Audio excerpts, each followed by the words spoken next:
Մեծարգո նախագահ, հարգելի փոխոսնակներ, հարգելի գործընկերներ, իրականում շատ է ուզում խոսել հենց հանձնաժողովի հետ կապված թեմաներից ու առհասարակ մեր կատարած աշխատանքից վերջում կփորձեմ հասցնել, բայց երեք մի հարցազրույց աչքովս ընկավ, շաբաթ օրը ըստ երևույթին նկարահանված, որտեղ ուժեղ Հայաստանի ներկայացուցիչը ուղիղ տեքստով ասում է հետևյալը. Բա նորմալ մարդը Սամվել Կարապետյանին թողած կգնա Նիկոլ Փաշինյանի հետևից։ Հետո ուժեղ Հայաստանի ներկայացուցչին լրագրողը հարցնում է.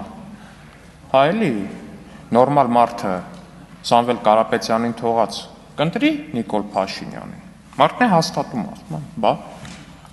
ուժեղ Հայաստանը այսպիսով պետք չէ արդեն առանձնացնել որևիցե մեկին, սա ակնհայտորեն կուսակցության ու դաշինքի դիրքորոշումն է, հարգելի գործընկերներ, փաստացի սրանով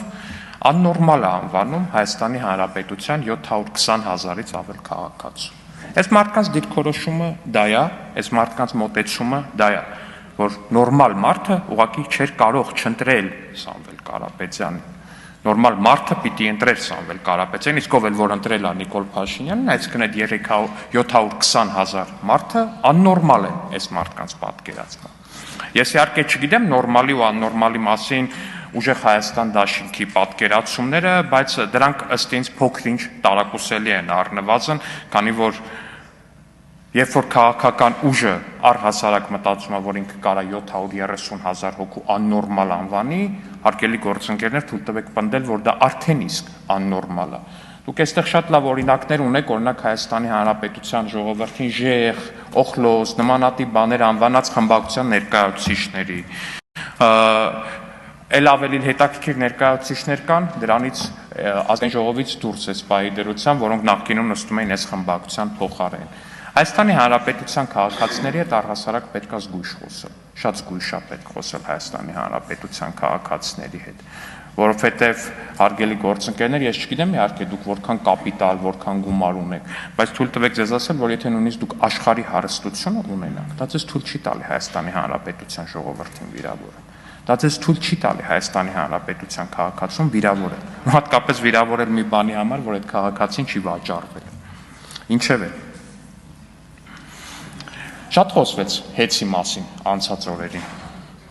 Թույլ տվեք մի քանի բան էլ ես արտահայտեմ հեծի մասին։ Հեծն էլ հոր ռուսական օլիգարխիային է պատկանում, ամենավատ մոնոպոլ կազմակերպությունն է։ Համարյա մարզով մեկ հոսանք չունենք, չնայած նորմալ է դա, նոր բան չի, մութ ու ցուրտ տեսած սերունդ ենք։ Հետաքրքիր միտք է, չէ՞։ Հեսա կասեմ ինչ մասն է։ Երեկվանից մասնավորապես ժամը 22:30-ից Ջերմուկ համայնքի Կեչուտ գյուղում էլեկտրականություն չկա ու հայ էլեկտրական ցանցեր ՓԲ-ն թքած ունի, թե մարդիկ այս սառնամանիքին կցրտահարվեն կամ ինչ պիտի անեն։ Սա առաջին դեպքը չի ու տարվա որ եղանակին ու ժամին ուզում են առանց տեղյակ պահելու անջատում են, որի հետևանքով մարդկանց տեխնիկան է փչացել, օրինակ նոթբուքս։ Երբ պետքա այս ամենաթողությանը վերջ տրվի, չէ որ մենք վճարում ենք տասնապատիկ ավել հեծի մատուցած ծառայությունների դիմաց, իսկ մարդկանց ով է փոխհատուցելու պատճառած վնասի համար, թե մտածում են գյուղերում մարդիկ չեն ապրում ու պետքա միշտ անտեսել, հեծին դատել ու վտարել է պետք։ Պարոն Կարապետյան, մի ընդհատեք, այս մտքերը գիտեք ինչ, պարոն Կարապետյան, մի վարքյան, այս մտքերը գիտեք ինչով են ծանրակշիռ։ Այս միտքը օրինակ գրվել էր 2018 թվականի դեկտեմբերի 28-ին ձեր խմբակցության պատգամավոր Սյուզաննա Ավետիսյանի կողմից։ Հարգելի գործընկերներ, մենք այստեղ ձեզ ասելու բան չունենք, հասկանում եք, հեծի մասով ես չի որ պետքա ձեզ գնահատական տամ, ձեր գնահատականը ձեզ արդեն իսկ տված է ձեր խմբակցության կողմից։ Տենց խեթ հայացքներով մի նայեք Տիկին Ավետիսյանին, հարգելի գործընկերներ։ Տիկին Ավետիսյան, դուք ունեք խոսքի ազատություն, կարծիքի ազատություն ու դուք պաշտպանված եք Հայաստանի Հանրապետությունում, եթե որևէ մեկը կփորձի բռնանալ ձեր կարծիքի վրա, կարող եք դիմել կպաշտպան։ Նախորդն էլ էր Տիկին Ավետիսյանը գրել, այդ արդեն 2020 թվականի դեկտեմբերի 22-ին, այն որ ասում էր հեծն էլ հոր ռուսական օլիգարխիային է պատկանում այդ։ Տիկին Ավետիսյան, շատ ողջունում եմ ձեր շրջահայացությունը, հեռատեսությունը եւ սեփական կարծիքը արտահայտելու քաջությունը ձեր էջից է։ Ինչևէ, բայց նորմալին ու աննորմալին վերադառնալով, հարգելի գործընկերներ, ասում ենք, որն է նորմալ, քաղաքացին է նորմալ, թե ես մեկն է նորմալ։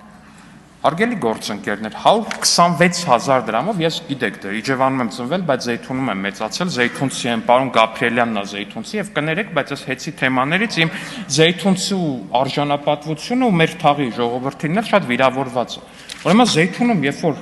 ահռելի պարկինգը 126,000-ով ամսական վարձով եք տվել հեծին պատկանող ու գնացել Մալացիայում 12 միլիոնով վերցրել եք, թող ներեն Մալացիայի մեր գործընկերներ, բայց ես ու պարոն Գաբրիելյանը այդ միտքը մի տեսակ ծանր ենք տանում, էլի։ Այդ երբանից Զեյթունը դարավ 126,000, նույնատիպ բանը Մալացիայում 12 միլիոն։ Հարգելի գործընկերներ, էտա ձեր պատկերացրած նորմալ, ասում է, մեր գրպանիցը, Ժորժը, այդ ի՞նչ բիզնես մոդել է։ Այսինքն այդ ի՞նչ բիզնես մոդել է, ձեր գրպանից, հում գրպանից ուզում ալ, այդ ի՞նչ այդ նորմալ է, այտենց բիզնես են անում առհասարակ։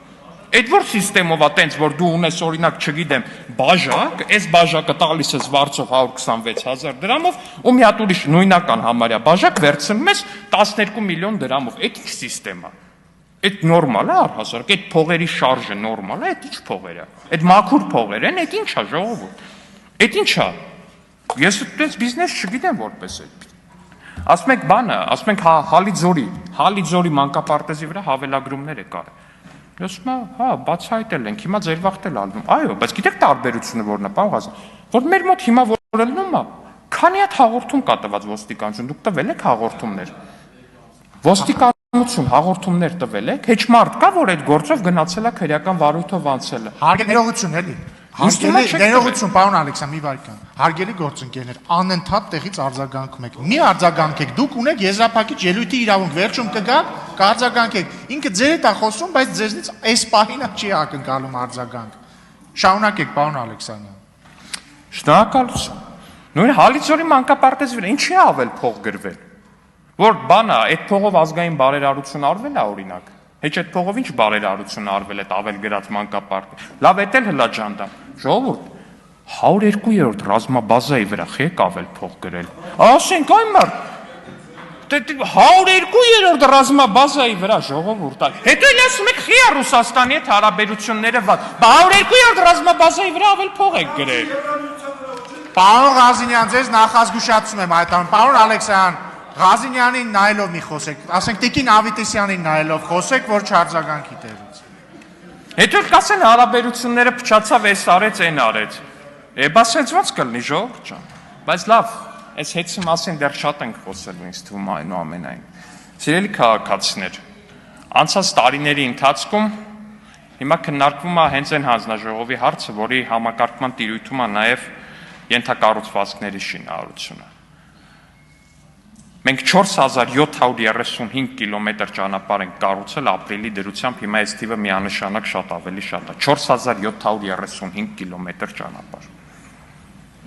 Ես հիշում եմ օրինակ, երբ որ Ռոբերտ Քոչարյանի բանն էին նկարում, նախընտրական հոլովակն էին նկարում, հպարտորեն մեջ ասում էր, որ 10 տարում կառուցվել է 1000 կիլոմետր ճանապարհ, այն էլ Լինսի հիմնադրամով բանով հիշում եք այն հայտնի պատմությունները։ 4735 կիլոմետր ճանապարհ։ 1757 կիլոմետր լուսավորություն է անցկացվել ճանապարհային, սիրելի քաղաքացիներ։ Այս ամեն ինչը արվել է ձեր հարկերով, ձեր միջոցներով։ Բայց այդ ամեն ինչը արվել է ձեր համար։ Այդ ամեն ինչը արվել է նրա համար, որ ձեր երեխաները իմանան, թե ինչ է նշանակում ապրել բարեկեցիկ կյանքով։ Որ ձեր երեխաները հասկանան, որ հասարակ ասֆալտապատ ճանապարհ ունենալը սեփական գյուղում կամ քաղաքում դա ինչ որ մի չգիտեմ ինչ, տեսնված, չլսված հաճույք չի, այլ դա հասարակ մարդկային կյանքի նվազագույն նորմա, որը պետությունը պետք է ապահովի եւ ինչը հարգելի գործընկերները երկու խմբակցությունների չեն արել իրենց կառավարման 20 եւ ավելի տարիներին, չեն արել, բայց դրա փոխարեն բազմապատիկ աճել է նրանց ընտանիքների կապիտալը, միանշանակ աճել է, անտարակույս աճել է։ Իսկ նույնիսկ հակադարձ համեմատական է եղել Հայաստանի Հանրապետությունում կառուցված ենթակառուցվածքների։ Այս ամեն ինչը մենք արել ենք եւ այս ամեն ինչը մենք շարունակելու ենք անենք։ Իհարկե այդ ընթացքում կգնան հարգելի գործընկերներ, կգտնեն կառուցվող մանկապարտեզներ եւ կստուգեն արդյոք կառուցվող մանկապարտեզի պատի վրա ներկը բավականաչափ ամուրակպած թե չէ, եւ ես շատ ողջունում եմ այդ գործունեությունը։ Բայց մեր հարգելի գործընկերները պիտի չմոռանան, որ խնդիրն այն է, որ պետությունը 30 տարի մանկապարտեզ չի կառուցել եւ հիմա փաստացի պետություն կառուցող մանկապարտեզը ճիշտ կառուցող ընկերություն գտնելը շատ դժվար է։ Վառ օրինակ Տաշիր Կոնստրակտ ընկերությունը, որը Գեղարքունիքի մարզում դպրոց կառուցեց, բայց կառուցեց այնքան անորակ, որ ստիպեցին քանդի կեսից ու նորից կառուցի։ Շնորհակալ